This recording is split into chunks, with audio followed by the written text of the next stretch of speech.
Je n'arrive pas bien à comprendre comment on fait coïncider ce qui, en quelque sorte, consiste en une appréciation assez négative d'une religion ou, on peut dire, d'un mouvement sectaire, parce que certaines personnes nous ont dit que ce n'est pas l'islam, mais que c'est plutôt une dérive de l'islam, et comment on peut, finalement, au nom de la laïcité, condamner une idéologie, même si on ne la partage pas. Je vais me permettre une petite facilité oratoire. Je suis un militant syndicaliste, tout le monde le sait, pendant quelques années, et je crois savoir comment on mène à bien une volonté de réussir quelque chose. Si j'étais imam, je vous pousserais à prendre une disposition législative. Pour ma part, je considère que c'est déjà politiquement une réussite pour les islamistes fanatiques de pouvoir perturber à ce point l'équilibre des pays démocratiques et des pays dits laïques avec tout simplement en provoquant quelques visions vestimentaires de ce genre. Et en tout cas, si la loi arrivait, je serais le premier à dire « Ah bon, la France, pays des libertés, pays des droits de l'homme, qui nous interdit le port de telle ou telle chose ou telle chose. » Oui, oui, c'est un retournement dialectique, mais c'est la réalité des choses. En tant que militant, je vous dis, voilà comment on... Puis ensuite, pardonnez-moi, monsieur le rapporteur, ce lien entre le voile intégral et le ramadan, vous n'allez pas nous interdire de faire le jeûne, non? Est-ce que vous venez au prochain banquet que nous allons faire, nous, les libres penseurs, banquet gras, le jour où on faisait manquer maigre? Est-ce que ça va être une contrainte? On va le décider, la législation va dire on va... Non, enfin. Où allons-nous? Oui, c'est... Je comprends, moi, le problème. Ne croyez surtout pas que je suis pro-islamiste. Hein. Je comprends parfaitement... Je suis trop épicurien pour ça. Je comprends parfaitement le problème. Mais vous n'avez pas conscience que vous avez en main les moyens de faire respecter la liberté ou de la rendre attentatoire. Ça mérite quand même réflexion. Moi, je suis prêt à discuter avec Elisabeth Badinter, que je connais bien.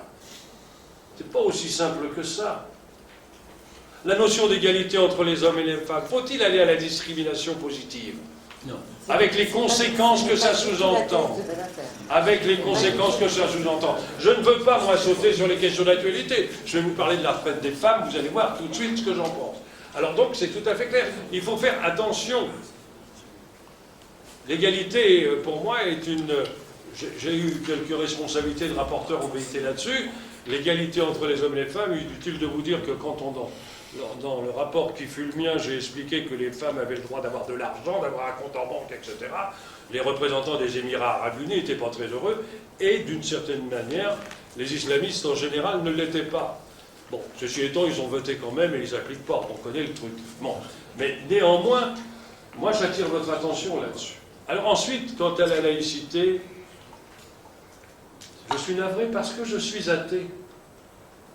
Et parce que, pour même vous dire, dans le temps, on m'aurait appelé bouffeur de curé. Moi, je suis assez pourfendeur des religions. Je considère que, par définition, les religions sont des soumissions. À partir de ce moment-là, je suis contre. Et que j'essaye, tous les jours, en me comportant comme un libre penseur, de faire des libres penseurs qui remettent en cause, y compris leur héritage. Je ne sais plus, on baptise bien les gens en France quand on est d'origine catholique. Est-ce que ce n'est pas une prise en main, là, quasiment dès la naissance? Est-ce que ça ne mérite pas réflexion? Est-ce qu'on va le faire par la vérité? Est-ce qu'on va rendre l'apostasie obligatoire? Bon, il faut quand même qu'on regarde un petit peu les choses. Or, ma laïcité va jusqu'à combattre les églises. Pour autant, je ne demande pas à la République française d'être athée militante. Ou alors, je ne respecte plus l'individu. Et je vous demande d'y réfléchir en deux fois. Vous savez ce que vous allez faire en interdisant le voile? Mais ils vont les enfermer dans la maison. Quoi de plus normal qu'un reste chez elles? C'est pas un problème, ça. Et oui, elles seront dans la maison, elles seront enfermées. Oui, et vous ne les verrez plus. Vous ne les verrez plus, donc vous n'aurez plus peur. Voilà la vérité. Vous ne les verrez plus et vous n'aurez plus peur. La vérité, c'est ça. Mais si, il est là le problème.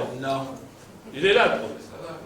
Alors pour ma part, j'insiste, parce que je crois encore à la République et je crois encore aux représentants républicains et aux citoyens qui ont été élus. Je vous demande d'y réfléchir en deux fois.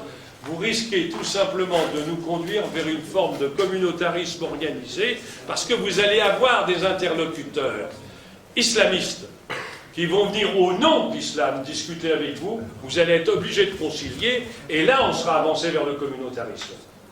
C'est ça, je suis peut-être beaucoup plus laïque que vous.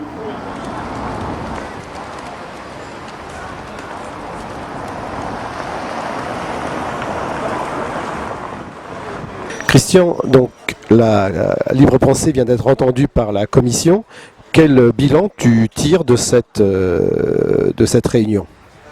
Bien, tout d'abord, nous avons été auditionnés et nous avons trouvé ça tout à fait positif, même si la représentation était assez particulière dans cette audition du point de vue des associations laïques, puisque ni la Ligue des droits de l'homme, ni la Ligue de l'enseignement n'étaient invités à cette audition. Et la Ligue des droits de l'homme et la Ligue de l'enseignement nous avaient demandé de faire part de notre étonnement et d'indiquer surtout que sur le fond du problème posé par cette commission parlementaire, nous étions les trois associations entièrement d'accord. Alors nous nous sommes rendus à cette audition sur la base du mandat qui avait été donné à l'unanimité des 200 délégués du Congrès national, c'est-à-dire en fait de refuser toute loi d'exception contre une catégorie de la population qu'il faudrait stigmatiser. Donc nous avons expliqué pour notre part que nous dénions l'idée d'espace public et d'espace privé. Nous connaissons la sphère publique et la sphère privée, et la rue fait partie de la sphère privée. Les gens ont le droit de s'habiller comme ils veulent et où ils veulent et quand ils veulent dans cette affaire-là. Donc nous avons rappelé la position du Congrès national et nous nous sommes prononcés contre toute interdiction, comment dirais-je, de port de vêtements religieux. Nous avons d'ailleurs constaté avec Marc que visiblement nous avons provoqué quelques émois quand nous avons dit que le problème c'était où on interdisait tous les vêtements religieux, ou on n'en interdisait aucun. Et apparemment, dans cette mission parlementaire bon chic, bon genre, on met quand même pas la robe de bure et la calotte et le caftan et le streimel sur le même plan que la burqa. C'est véritablement une certaine catégorie de la population qui est visée par ces mesures, qui sont des mesures totalitaires et liberticides. Donc nous avons rappelé, et vous verrez ça sur le site, que notre position adoptée par notre congrès.